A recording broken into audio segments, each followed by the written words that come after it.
This video is a bit different to my usual videos. This is one of them annoying unboxing videos, but I thought you'd find it interesting. So basically what's in this box is a garage heater, a diesel powered garage heater. And I've heard about, a friend mentioned it to me, and said that the most economical way of warming up your garage is by using one of these little diesel heaters, which they use in trucks and caravans and things like that. So ordered one and thought I'd give it a try. So might be a good idea to show you guys what I bought and what it looks like and how it works. But first off, I'll sort of show you the area that I've got to try and heat up with whatever is in here. So this is what I got. Two workshops.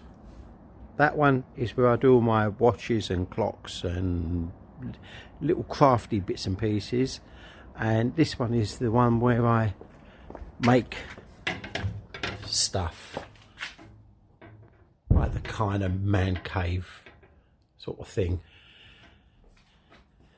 It's not very big. It's about sort of 12-13 feet wide by about 16 feet deep. Not huge, but plenty good for me. The eaves height is quite high, and I've got this sort of thin ceiling thing, so it's not holding the heat in. It's not worth actually using an electric heater to heat the place up because it's never going to warm up. So yeah, there we go. This is what I want to try and make nice and warm for me in these winter months. And this video goes out in particular to Abs from Arizona, who always mentions it to me. He says, I could see your breath when you're talking. Like, how come you haven't got a heater in the workshop? Well, yeah. Fuel is very expensive in this country, and heating is very expensive in England. So the whole thing is to try and save money by wearing thermals. These things are currently made in China, and I've seen some really good reviews about them, so I'm quite excited about getting this thing up and running. I hate this stuff.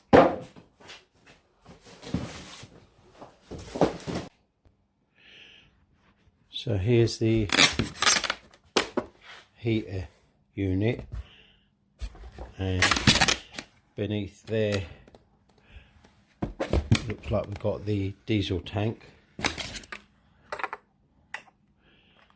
the control display, and the remote control. Who knows what that is? And a bit of pipe work, and then whatever's in that box. So a bit of a closer look at what we've got. I managed to find the instruction sheets, and they're in English, which is good. So this is the main part of the heater. This is what actually blows out the hot air, and it's heavy. It feels good. I think it's made out of metal, aluminium. A little damage there, but that ain't no big deal. But yeah, this really feels like it's gonna do a good job. Don't like the fact that the things are shaking inside, but I'm hoping that that's normal. As I say, you've got the digital display, which you set it on and off. I think they've got timers on them as well. The remote, so I can set it from home or switch it on from home without even coming out here. A big 10 litre diesel container. It's got like these three holes, and I know these sort of bolt up on the wall somewhere like that, and somehow, however it works, I'm sure I've got to tap into that somehow and then get the diesel going from there, probably with a pipe like that into the motor. The other bits in this box, and there is a lot of bits, it's almost daunting. It looks like a mini silencer exhaust, I imagine that is anyway.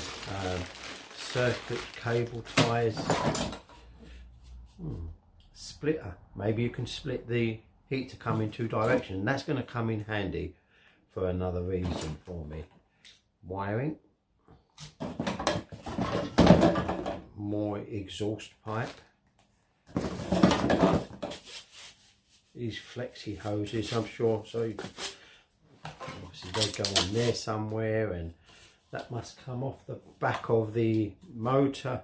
You know, maybe the motor bit goes on there, and then the heat blows out from there and from there to wherever you want it to go.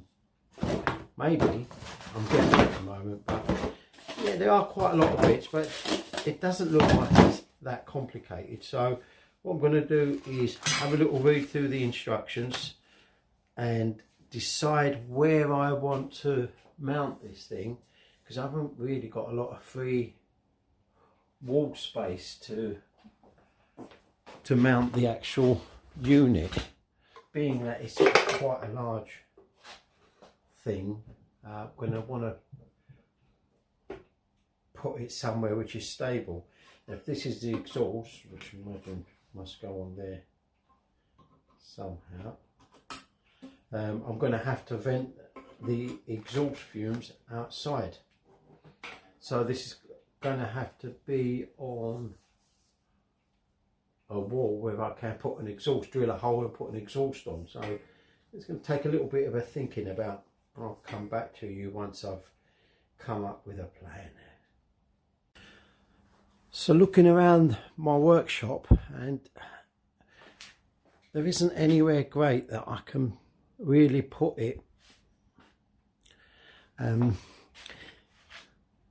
I think I fancy over there as best place for it, by the entrance. Just get rid of that cupboard there and mount the unit on the wall there. Now, on that wall there, the other side of that wall there is my other little, like I say, my little craft workshop. And the idea I've got in my head is that if I mount the unit on the wall there, and obviously we've got the splitter so that the warm air comes out two sides, I can possibly sort of tear off, make a hole in that wall there, and have, if I'm working in that room, block off this side and have all the hot air going into there instead. So that seems like a good idea, but that does mean getting rid of units and whatnot. This is really a bit of a wasted space, really. It's where I used to repair my clocks before I had the other room. So I'm going to have to utilise what space I've got, and I think, as I say, that is looking like the best place for it at the moment. I've also got my air compressor under there, so this will just become a sort of little rubbish area anyway. I've made this bracket which is going to go onto the wall like that, and made a cut out underneath, put the fixing plate on there, and this will now bolt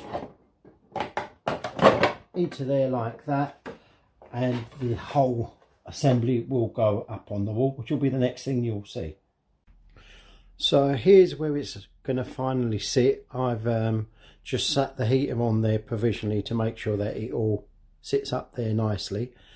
The next thing to do will be to put the petrol tank or the diesel tank somewhere close by where I can have good access to filling it when I want, but I don't want it to be too obvious either.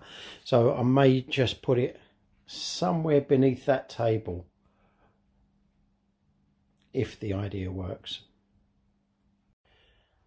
I've just fitted the tank on the wall now with the 3 screws, and also drilled out and put the nipple in underneath, which is going to feed the motor. So eventually what I will do is when I push back this desk, I'm going to actually make a cut out here, and then all we should see is just more or less the top of the bottle with the filler cap, and then the table can go back up against the wall.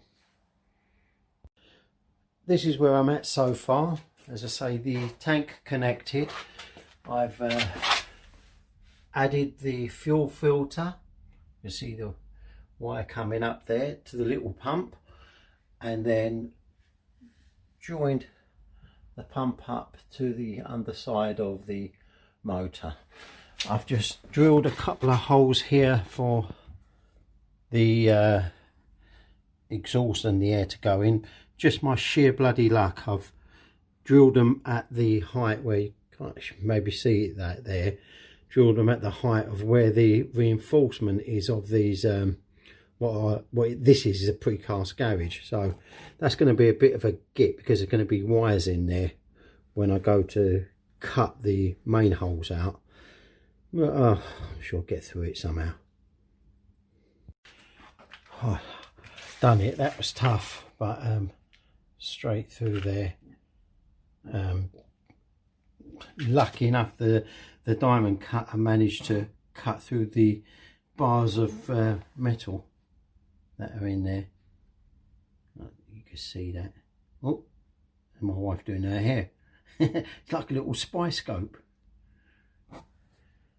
I've finally finished the installation. I've put 5 litres of diesel in there, connected up the pump, and the little display, as you can see, is on. And what I'm using is, only because I had it handy, is a voltage, whatever, a power supply, adjustable power supply, which I had laying around. It's not what I'm going to keep for this unit, but just for now, touch up or make it go to 12 volts, and then it's ready to fire. And well, I'm going to have a go at doing that now.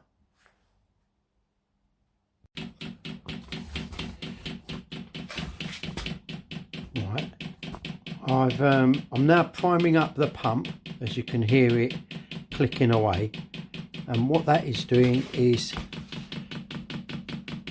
if I can get that on the video, not very clearly, but you can see now the diesel's been pumped up to the actual unit.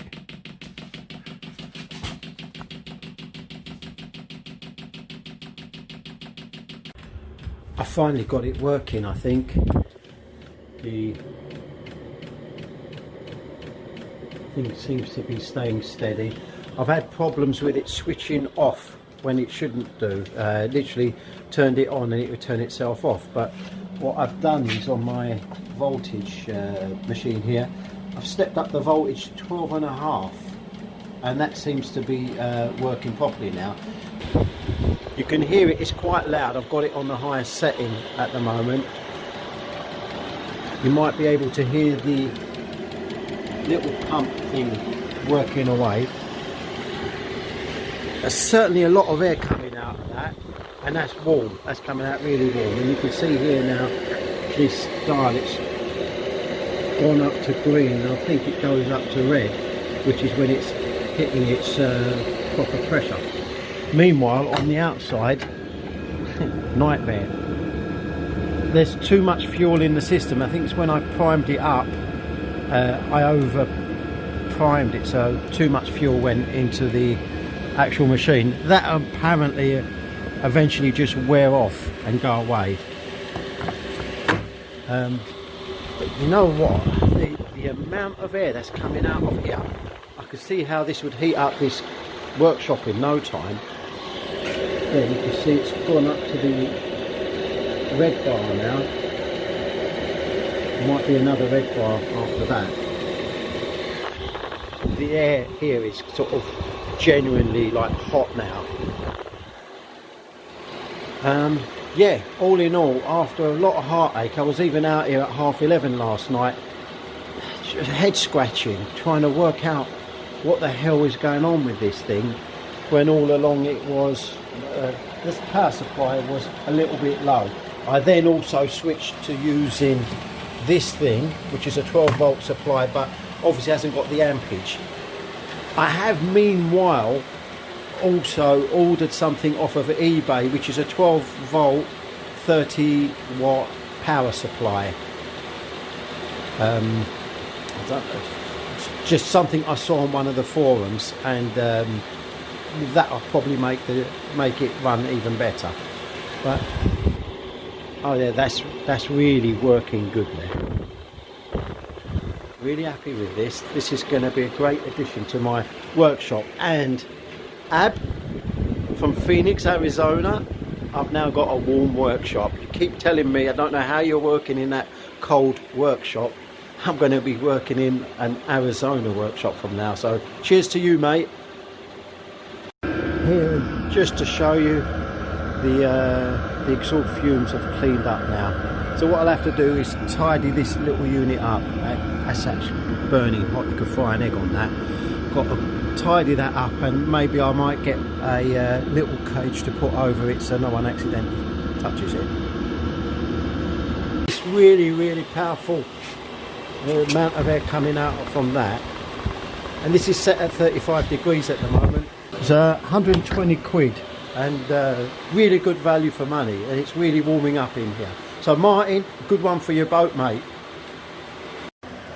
This is the complete setup now, all finished, other than the fact that I'm using the temporary power supply, but this is all hooked up exactly how I want it. At the moment you can see I've got the heat running through there and going into the next room, which is where I do my clock making. And what I've done is I've put a cap on here for now, so all the heat goes over there. There'll be instances where I may want heat in both rooms, and there'll be instances when I just want the heat in the workshop here. So, and then I'll just cap it on that side over there and just have all the heat coming over here. It's working really well. It's really warmed up the workshop, and it's, like I say, it's not a small workshop really, and it's got quite high ceilings, and it's got those whatever they are, roofing things, which, you know, there's a lot of areas in here where the heat can escape, but this is keeping up with it quite well. Don't know about its fuel efficiency at the moment, but I'll find out over a period of time. Also, I'm going to be looking for possibly red diesel, if I can get hold of some. I think I'm allowed to use that on this. I'll find out. I'll just show you the other side of what's going on behind here. So here we are on this side. Vented it through. I've put this little mesh, or whatever it is, the coil that comes with the kit, and it's heating up in here really well. So it's very warm, a little bit noisy because of the turbine, but small price to pay for really good heat. So there you are, finished product. Final thing I did was add a smoke detector stroke carbon monoxide detector nearby the unit, just as a precaution, because you never know. We've got exhaust fumes, carbon monoxide coming out through there, and you never know if anything's ever going to leak in here. So rather than take the chance, I think that's a good precaution to take. So that's it, the whole job is done. Taken me about a day, because I didn't really know what I was doing, and the instructions on these things are terrible. But if I was to do it again, I think I'll probably do it in a couple of hours. They're dead simple to fit, really, once you know exactly what you're doing. I had an initial problem with it not firing up, and that's where I didn't have the amps set up high enough. I did have it on 12 volts, but the ampage made a difference, and the glow plug was, when the glow plug went to kick in, it switched the whole thing off because there weren't enough current coming through. So once I worked that out this morning, and I was in here like 11:30 last night. I'm sitting at home and I thought, I wonder if I'm coming out here trying different things, and thought check the connection of the glow plug, and that was all fine. But this morning I just thought I'd try putting up the power a little bit more, and bang, it fired. So I'm very, very happy. So I've set it all up. I'm waiting for a permanent power supply to come from eBay. That's about 20 quid.